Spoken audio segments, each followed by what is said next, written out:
Ayan, mapagpalang araw po at mapagpalang umaga po sa ating lahat. At welcome pong muli sa vlog ng inyong lingkod, ang Maestro Panadero.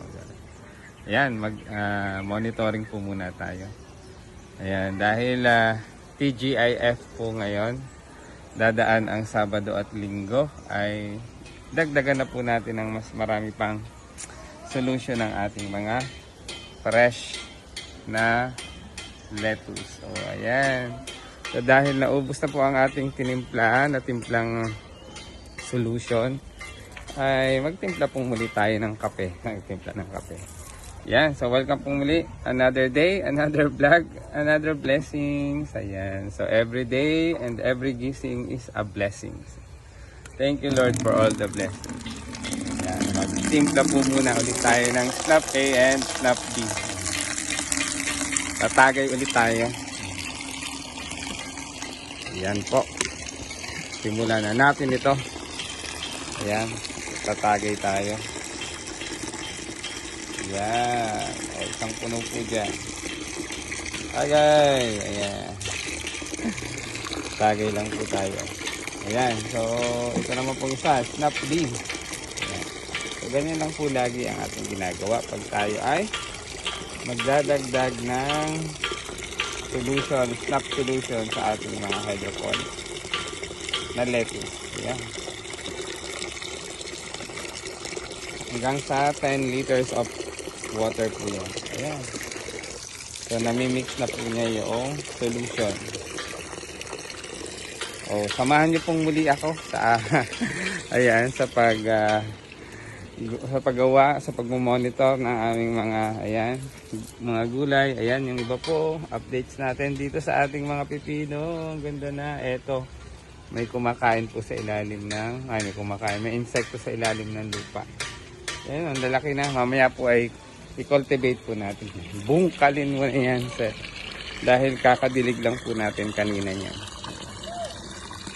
So ito naman po ay magdadagdag tayo ng Snap A and Snap B hydroponic solution sa ating mga hydroponics. Samahan niyo po ako. Ayan. Diyan lang po kayo. Panoorin niyo po ako habang marami tayong ginagawa dito sa ating gulayan sa paaralan. Ayan po. Dagdag na tayo ng solution. So, dagdagan na po natin dahil dadaan po ang weekends. Kaya ayan po, dagdagan natin ng marami dahil sobra din po ang init kapag po, ayan, hydroponic tips at gulayan tips kapag po ang hydroponics natin ay sobrang init, ayan, or mainit na tulad ngayon, nadadagdagan po yung konsumo nila.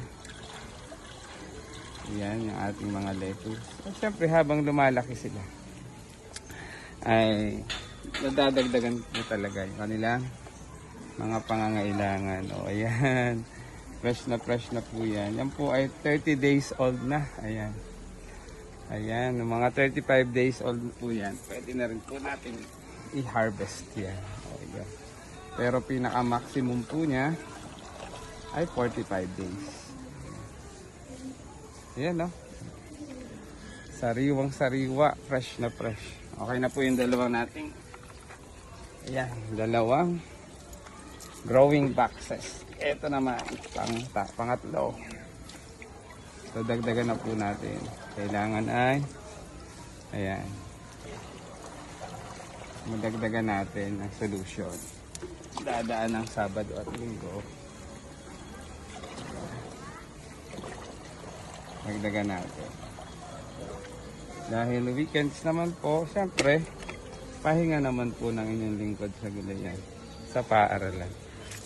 Gulayan naman sa bakura ng ating gagawin. Yan, hindi nagpapahinga. Walang pahinga. Sabi linggo lang ang pahinga, pero walang pahinga. Yan, ganyan po tayo. Sanay po tayo sa mga gawain. Check natin kung enough na yung tubig. Yung solution,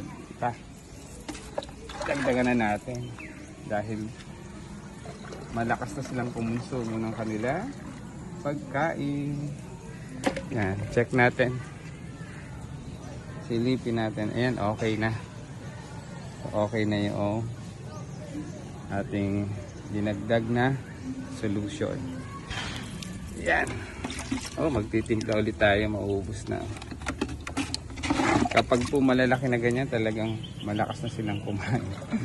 Para mga alaga lang na manok or mga baboy, no? Ayan, malakas na silang kumain. Yan. Tatagilin natin para masaid natin yung tubig. Ito naman tayo sa panlima. Yan. Timpla ulit tayo. Ayan. Dahil naubos po. Ayan.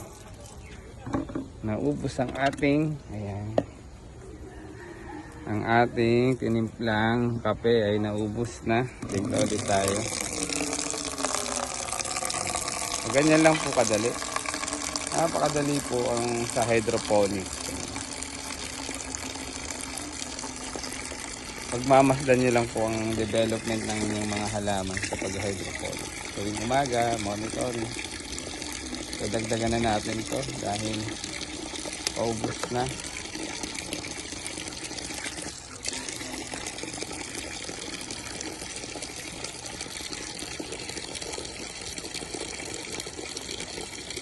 Yan, tama-tama. Paubos na. Yan, medyo mataas-taas ng konti. 10 liters. Kasi nga may sobra. Ubos na ang ating, ayan, shout out, ubos na. Meron pa naman po. Yung bote lang po na yan ang medyo naubos na. Daming mga bulaklak sa likod. Ayan, ating sa Mexican sunflower. Sige, habang hinihintay ko po yun ay i-cultivate na natin ito para sa umaga dapat kinocultivate talaga yan. Ayan. Para mabuhaghag, mag-enter ang oxygen or hangin. Air. Ayan. Tulong na rin po para tumibay yung katawan ng ating mga halaman. Ito muna. Ayan. Ang sa ganon, ayan. More than 10 liters na yung ating tubig. Baka sumobra naman. Ayan. Baka sumobra. Ayan. Magkulang sa mixture. Ayan. Sana tayo. Kulang pa to. Dagdagan na natin.